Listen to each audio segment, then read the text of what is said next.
ప్రజలకు నిరంతరం అందుబాటులో ఉండడం అనేది రాజకీయాల్లో ఎంతో ముఖ్యమని, అందుకు సోషల్ మీడియాను విస్తృతంగా ఉపయోగించాలని యువ విభాగాన్ని ఉద్దేశించి జగన్మోహన్ రెడ్డి అన్నారు. మంగళవారం తాడేపల్లి పార్టీ కేంద్ర కార్యాలయంలో జరిగిన యువ విభాగం సమావేశంలో ఆయన కీలక వ్యాఖ్యలు చేశారు. నాతో పాటు కొంతమంది నాయకులు, నా మీద వ్యక్తిగతంగా అభిమానం ఉన్న నాయకులు కొంతమంది, మా కడప జిల్లాల నుంచి మరి ముఖ్యంగా కొంతమంది నాయకులు నాతో పాటు రావాలని అడుగులు ముందుకేశారు. నేనన్నా, నా పరిస్థితి ఏమిటో నాకే అర్థం కావడం లేదు. అందరూ అంటా ఉన్నారు, కేంద్రంలో కాంగ్రెస్ పార్టీతో ఢీకొంటా ఉన్నావు, రాష్ట్రంలో ముఖ్యమంత్రితో ఢీకొంటా ఉన్నావు కాంగ్రెస్ పార్టీతో. ఇలాంటి పరిస్థితుల్లో నా పరిస్థితి అగమ్య గోచరంగా ఉన్నప్పుడు నేను మిమ్మల్ని నాతో పాటు రమ్మని చెప్పి నేను చెప్పలేను. దేవుడు ఆశీర్వదించి నేను ఎదిగినప్పుడు, నేను బాగున్నప్పుడు అప్పుడు రండి అని చెప్పి కొంతమందికి చెప్పిన. ఇట్లా రాష్ట్రం వైపు తిరిగి చూస్తే ఎవ్వరూ లేరు వెనకాల, కేవలం నేను, నాతో పాటు అమ్మ, మేము మాత్రమే ఉన్నాం. ఆ ప్రస్థానం అక్కడి నుంచి మొదలైంది. కానీ రాజకీయాలలో ఎప్పటికీ కూడా విలువలు, విశ్వసనీయత ఇవి మాత్రం ఎక్కడా ఎప్పుడూ తగ్గనేలా. ఎన్ని కష్టాలు వచ్చినా కూడా ఇటువైపు చూస్తే పొలిటికల్ ఒబ్లివియన్ అంటారు, ఏ రోజు కూడా కాంప్రమైజ్ కాల. విలువలు, విశ్వసనీయత అన్న దానికి మాత్రం పెద్దపీట వేశాం. విలువలు, విశ్వసనీయత అన్నది ఎట్లాంటి పరిస్థితిలో ఉన్నా కూడా ఏ రోజు కూడా అవి ప్రశ్నించే పరిస్థితిలో ఏ రోజు రాజకీయాలు ఎప్పుడు చేయాల. అక్కడి నుంచి సాగింది రాజకీయ ప్రయాణం. ఆ తర్వాత నాతో పాటు 18 మంది ఎమ్మెల్యేలు కాంగ్రెస్ పార్టీ వీడి నాతో పాటు రావాలన్నారు. అందరినీ పదవులు రాజీనామా చేయమన్నా. రాజమోహన్ రెడ్డి ఎంపీ నాతో పాటే వస్తానన్నాడు. అన్న రాజీనామా చేయన్న. రాజీనామా చేశాడు, వచ్చినాడు. బై ఎలక్షన్ జరిగింది. నా ఎలక్షన్ బై ఎలక్షన్, అమ్మ election by election, Rajamohan Reddy election by election. నా ఎలక్షన్లో 5,40,000 మెజారిటీ, ఆ 14th లోక్సభలో హయ్యెస్ట్ మెజారిటీ వచ్చింది మీ అన్నకే, జగన్కే. ఆ రోజు మనం ప్రమాణ స్వీకారం చేసేటప్పుడు పార్లమెంట్లో ప్రతి తల్లా కూడా మన వైపే తిరిగి చూస్తుంది.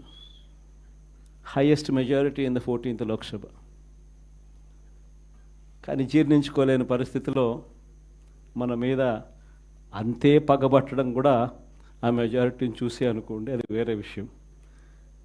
ఆ తర్వాత అమ్మ, తర్వాత రాజమోహన్ రెడ్డి కాంగ్రెస్ పార్టీలో ఉన్నప్పుడు పోటీ చేసినప్పుడు వచ్చిన మెజారిటీ కన్నా అంతకన్నా 2 మెజారిటీతో ఆయన గెలిచినాడు. 2.5 లక్షల మెజారిటీతో ఆయన కూడా గెలిచడం జరిగింది. అందులో 18 మంది ఎమ్మెల్యేలు నాతో పాటు అడుగులు ముందుకు వేశారు. 18 మంది ఎమ్మెల్యేలు అప్పట్లో నాతో పాటు అడుగులు ముందుకేశారు.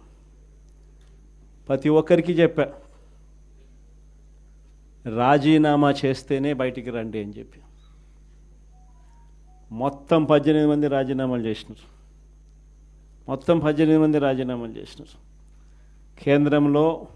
కేంద్రంతో వ్యతిరేకంగా పోరాటం, రాష్ట్రంలో రాష్ట్ర ప్రభుత్వానికి వ్యతిరేకంగా పోరాటం. 18 మంది రాజీనామా చేసి విలువలు, విశ్వసనీయతతో కూడిన రాజకీయాలు చేయడానికి అడుగులు ముందుకేశారు. ఎక్కడ కూడా విలువలు, విశ్వసనీయత అన్నది ఎక్కడ కూడా తగ్గల. అప్పట్లో పవర్ ఛార్జెస్, కరెంటు ఛార్జీలు విపరీతంగా చంద్రబాబు నాయుడు గారు పెంచిన నేపథ్యంలో చంద్రబాబు నాయుడు ప్రభుత్వం మీద అవిశ్వాస తీర్మానం ప్రవేశపెట్టాం. అవిశ్వాస తీర్మానం ప్రవేశపెడితే ఆశ్చర్యం ఏమిటో తెలుసా? తెలుగుదేశం పార్టీ అప్పట్లో కిరణ్ కుమార్ రెడ్డి ప్రభుత్వానికి సపోర్ట్ చేసింది. 294 స్థానాలకు 148 ఎమ్మెల్యేల స్థానాలు హాఫ్వే మార్క్ అయితే, అప్పట్లో చంద్రబాబు నాయుడు సపోర్ట్ చేయడం వల్ల కాంగ్రెస్ పార్టీ బయటపడింది. చంద్రబాబు నాయుడు అండ్ కాంగ్రెస్ ఇద్దరూ కలిసి ఒకటై కుమ్మక్కై రాజకీయాలు చేశారు అప్పట్లో. అలాంటి పరిస్థితుల్లో కూడా ఎక్కడ కూడా ప్రజలు హర్షించే విధంగా విలువలతోనూ విశ్వసనీయతతోనూ కూడిన రాజకీయాలు చేశాం. క్యాన్వస్ చూస్తే ఆంధ్ర రాష్ట్రం విడిపోయిన తర్వాత 175 నియోజకవర్గాలకు సంబంధించి కూడా పరిస్థితి క్యాండిడేట్లు అందరూ కొత్త వాళ్ళే. ఆ నుంచి కూడా అక్కడి నుంచి ఒక 18 మంది మన క్యాండిడేట్ తప్ప నుంచి మిగతా వాళ్ళంతా అంత ఫ్రెష్ ఫేసెస్. ఆ నుంచి మన క్యాండిడేట్లు విజయం సాధించడం మొదలుపెట్టాడు. 67 స్థానాలు 2014లో గెలిచినాం. మళ్ళా 23 మందిని దాంట్లో పోచింగ్, మళ్ళా మనల్ని పార్టీని వీకెన్ చేయడం కోసం అని చెప్పి 9 మంది ఎంపీలు గెలిస్తే 3 ఎంపీలను పోచింగ్, 67 మంది ఎమ్మెల్యేలో 23 మంది ఎమ్మెల్యేలు పోచింగ్. కానీ మళ్ళీ దేవుడు మళ్ళీ 2019 వచ్చేసరికి అది ఏ మొట్టికాయలు వేసాడు. మన దగ్గర నుంచి ఎంతమంది పోచింగ్ చేశారో కరెక్ట్గా అంతే నెంబరే, వాళ్ళ నెంబర్స్ కూడా కరెక్ట్గా అంతే 23కే పడ్డాయి.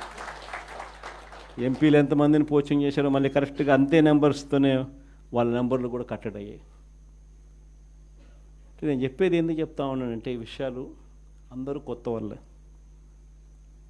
కొత్తదనానికి విలువ అన్నది ప్రతిపక్షంలో ఉన్నప్పుడే వస్తుంది. ప్రతిపక్షంలో ఏ నాయకుడైనా ఎదగలుగుతాడు, ఎవరైనా నాయకుడు కాగలుగుతాడు. అయితే 2 గుణాలు ఉండాలి. ఒకటి ప్రజలకు అందుబాటులో ఉండడం, రెండవది చిక్కటి చిరునవ్వుతో పలకరింపు. 2 ఖచ్చితంగా ఉండాలి. ప్రతిపక్షంలో ఉండాల్సింది మరొక మేజర్ గుణం ఏమిటి అని అంటే, ప్రజలకు ఏదైనా సమస్య వచ్చినప్పుడు ప్రజల తరపున మనం ప్రజలకు